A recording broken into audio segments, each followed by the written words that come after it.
Hey, you guys, I'm so happy to have you for the last episode of the Enneagram and Mary's Every Single Type with Every Single Other Type. Today, we're talking about type ones. So, we have gone through after today all of the 45 pairings, and we've actually gone through a total of 81 times after today because we have done some doubles. So, if we've done eight with nines, we've also done nines with eights, etc. So, you've got two episodes to listen to in terms of your pairing. But also today, I hope you're just here with us, even if you have a type 1 friend, family member, so that you can understand them better. It doesn't have to be just your partner.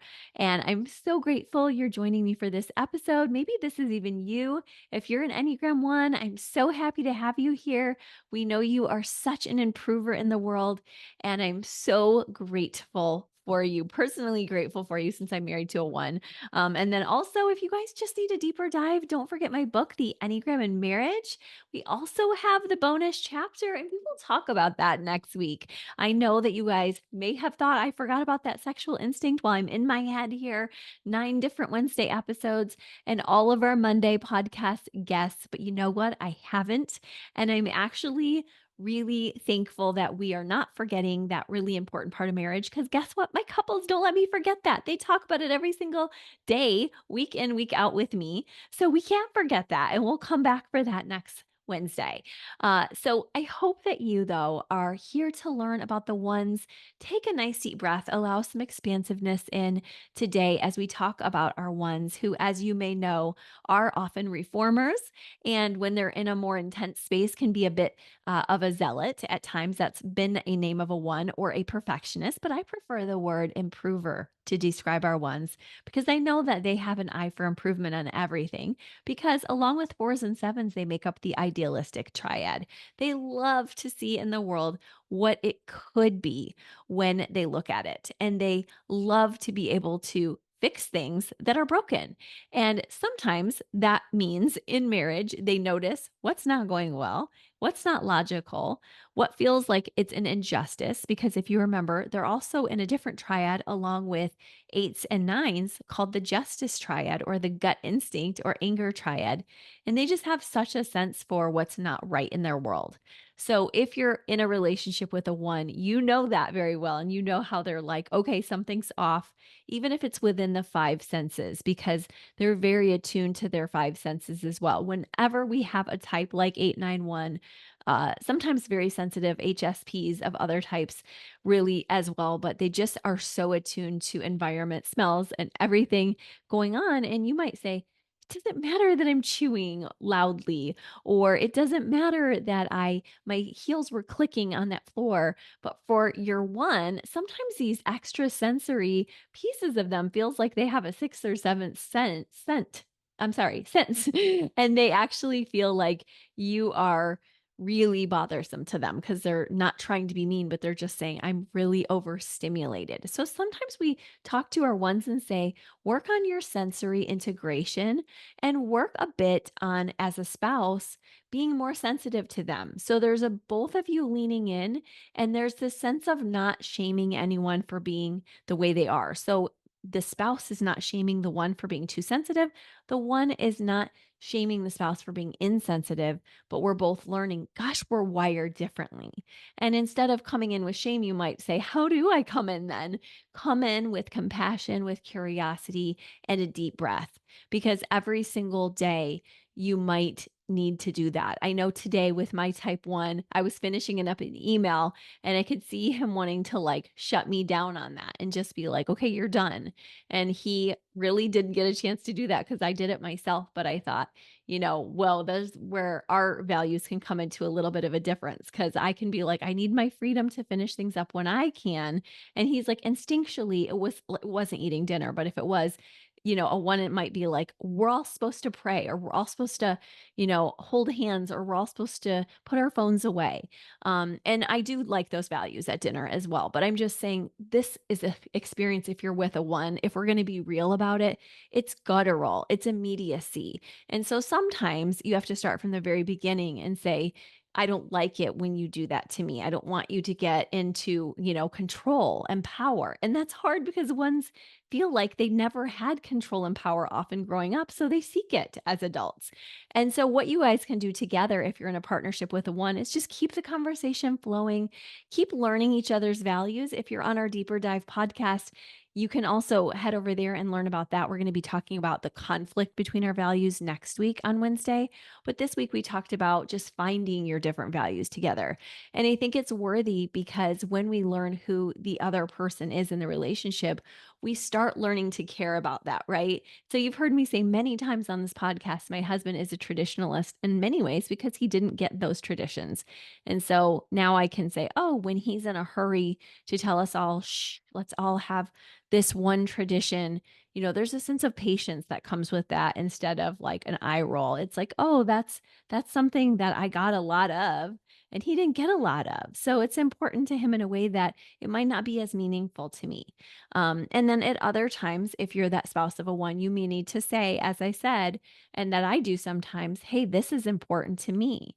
But what I don't want ones and their partners to do is get lost in a 50-50 conversation or what's totally fair and unfair, because as I said, we're more complex than that as people. So sometimes you're going to feel like it's what's fair is that we do it my way.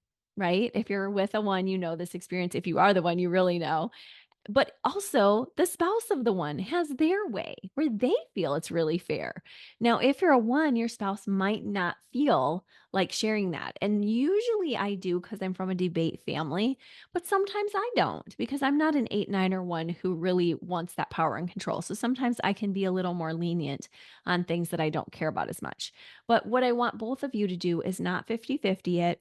Talk about what's really meaningful and important, set the boundaries you need to, and really, even if you're like, I like power and control, try to use it for good, right? Like we know eights are very powerful. We know nines are powerful. Ones are powerful, but allow yourself to say, with great power comes great responsibility. And I want to steward that well.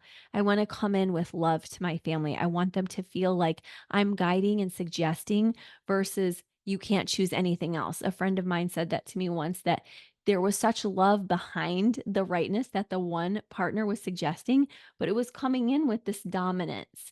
And so that's where ones have to look out. Is their resentment turning into dominance? Is it turning into some unhealthy control features?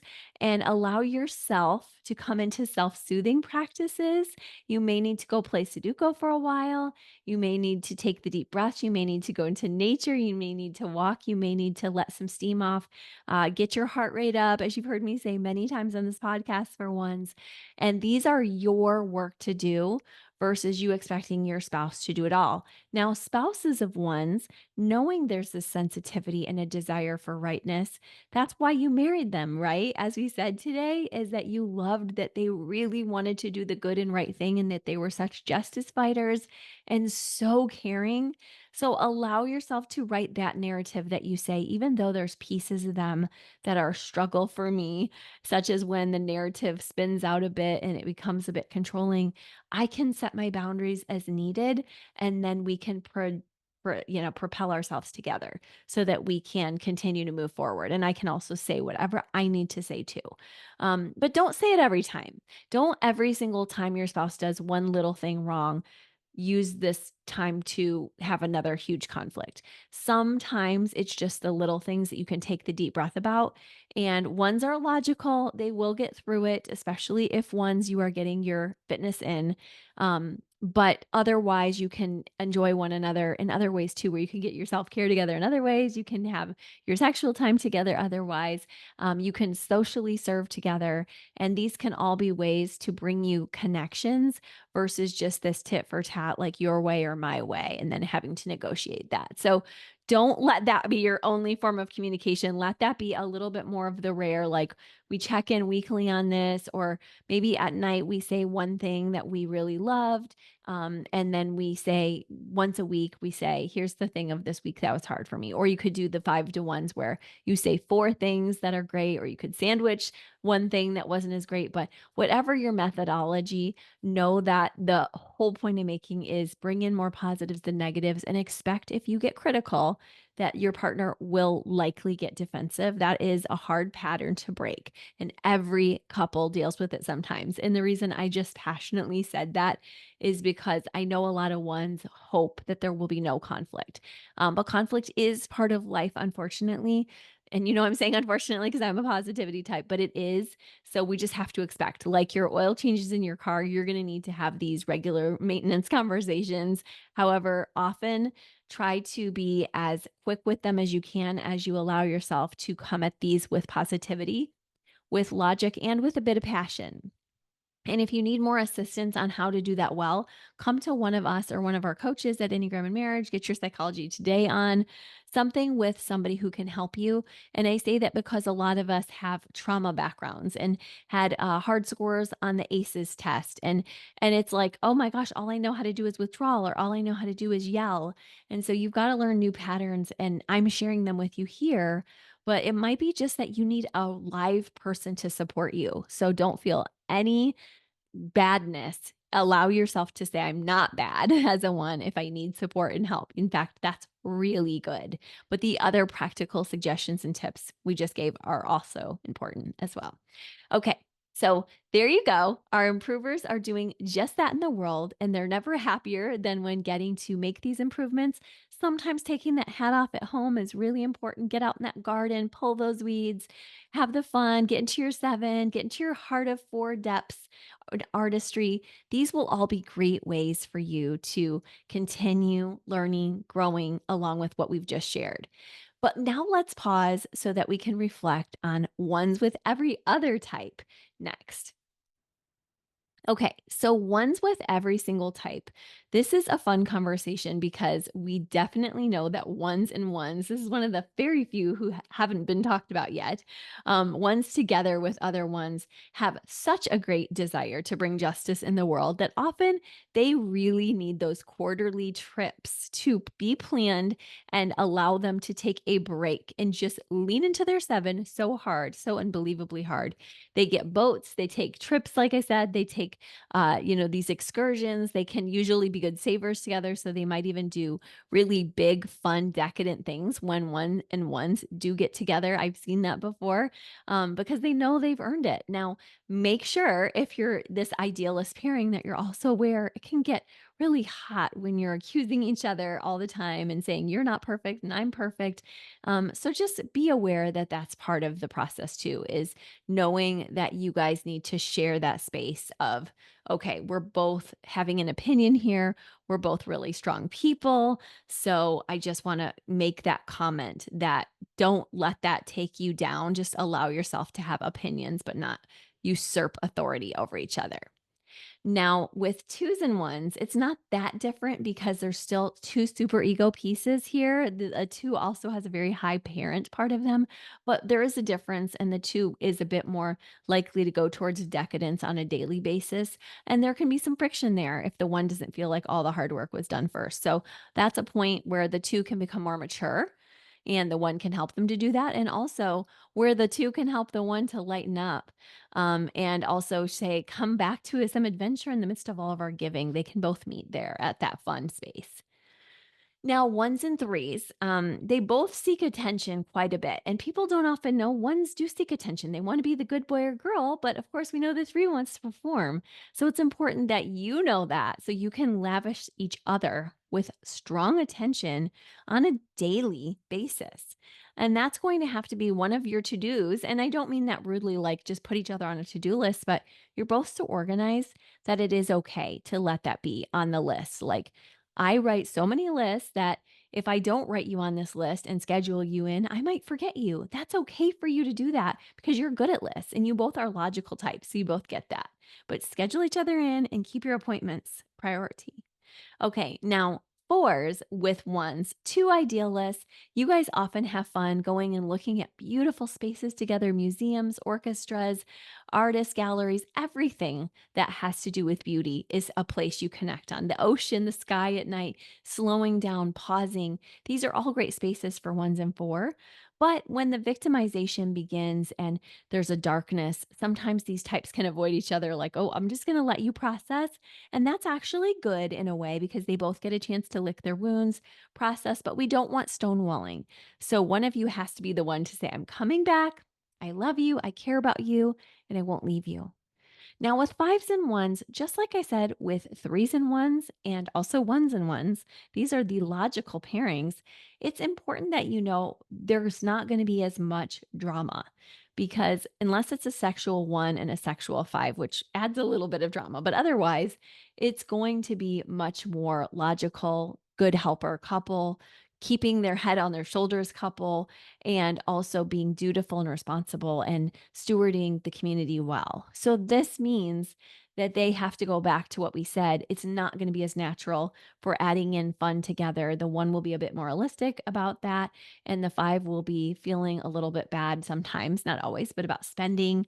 And so just allowing each other to go to that seven. You both have a strong seven of for adventure. It's a really fun meeting space for ones and fives that I love to see. Okay, now ones and sixes. This is a group here where they can get as a couple a bit uptight. And so allowing the rest and relaxation to be part of the daily process where you guys get into comfy clothes, where you guys allow yourself to go into nature on walks and just transition from work to home well is very fun because honestly, the one has a nine wing and that six has a really strong relationship to nine too. They're both super hard workers, but when the work is done, this couple pairing can play and relax. So it's not just adventures, that's all right with them, but to really relax after the hard work is the goal for this pairing and to do that every day with peace. Ah, such a joy to see that. And sometimes that's fun, like watching a Parks and Rec or something silly, but find your ways to peace. Write a list together to find that.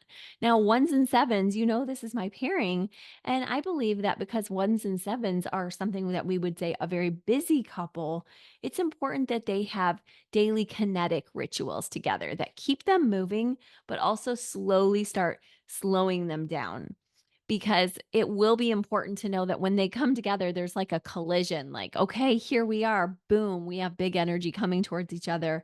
And as I said, for us, one of us wants freedom, the other one wants some control, and even just the self control. It can be like, whoa, we need to like move as soon as we're coming together, like, let's go. So whether you go out of the house for something, or you go on a walk together, or you start heading into healthy conversations together rapidly, usually you need a couple deep breaths if you're the type one first, but to be able to just intentionally lean into activity is usually a great spot for this very active pairing. And I'm not quite as active as I used to be now that I'm almost 45, but I still am probably for a lot of personalities very active. So we still take part in a lot of doing. And I love my five space, but often know that if you're a typical seven or a typical one, you don't necessarily want to sit in that five space a lot. So the five space is good for you. I'm welcoming you to it. It's not scary. It's very nice to pace and to come back and to research and rest. Okay, now, the 1-8 pairing, a huge pairing, a lot of energy together, and arguably the most energetic pairing because of the extreme intensity of the one along with the eight. And so when they shine brightly in the community. And that's a really good look for this couple because eights love the underdog and ones love to take care of what's really important and right in justice ways. So when you guys can write your value list down and then say, oh my gosh, we share a value in this or that space, it's huge. It's so meaningful. And you need it, frankly, because there's going to be a lot of places where you butt heads and say, stop trying to baby me. I don't want to be controlled. And so you just have to know that there's going to be a lot of energy. So dispel it every day with workouts. Understand every pairing has their strengths and areas for weaknesses. I hope you've seen that through this whole series. And celebrate your big, beautiful love and do things as a team. Of course, relax together too. Now, last but not least, know that the 1-9 pairing is one of extreme justice, but also extreme sensitivity. Both types want to be good and right for one, and 9 has so much that they want for accuracy that sometimes when the other one critiques, it can feel like their world fell apart and they get really defensive, as I said earlier about ones with anybody. So just expect that. Know that when you criticize me, even if you've already done 5 or 10 really kind things, that one thing you say, it's going to be hard for me to receive because I have an inner part of me that wants to be right and good. And so just to know that about each other is so meaningful to say, I know this is hard because I know how I feel, but I also want you to know how much I love you and how I just want to share my needs here. And this is for us to know each other better. And so that will need a few deep breaths and again, some time in nature or fitness to really walk through the pieces together. And this is a great pairing for fun. So don't forget after your hard work to come into fun. And if you do have any discrepancies about one saying we should be working harder and nine say we should be resting harder, that's a great space for negotiation, actually, because you're both definitely right. Okay. Well, you guys have gone through 81 different explanations with me. For those that were troopers through it all, congrats. I'm so seriously stinking proud of you. And also for those who are just here with us for the first time because you just did the one episode, it's not going to be one, two, three. This was the last one. So thanks for your patience. You can go backwards if you want to learn about the other types 9, 8, 7, 6, 5, 4, 3, 2. And now it was you today. So I hope you guys will continue to grab my book if you need more support and know that I'm here for you and excited to work with you in any capacity. Thank you so much for being here with us today. Please take one thing from today, from type one, and allow yourself to really resonate with that. And if you do have my book or get my book, make sure you get the bonus chapter on sexuality for every single type. You can do that by emailing me at Krista at enneagramandmarriage.com. Okay, talk to you soon. Bye bye.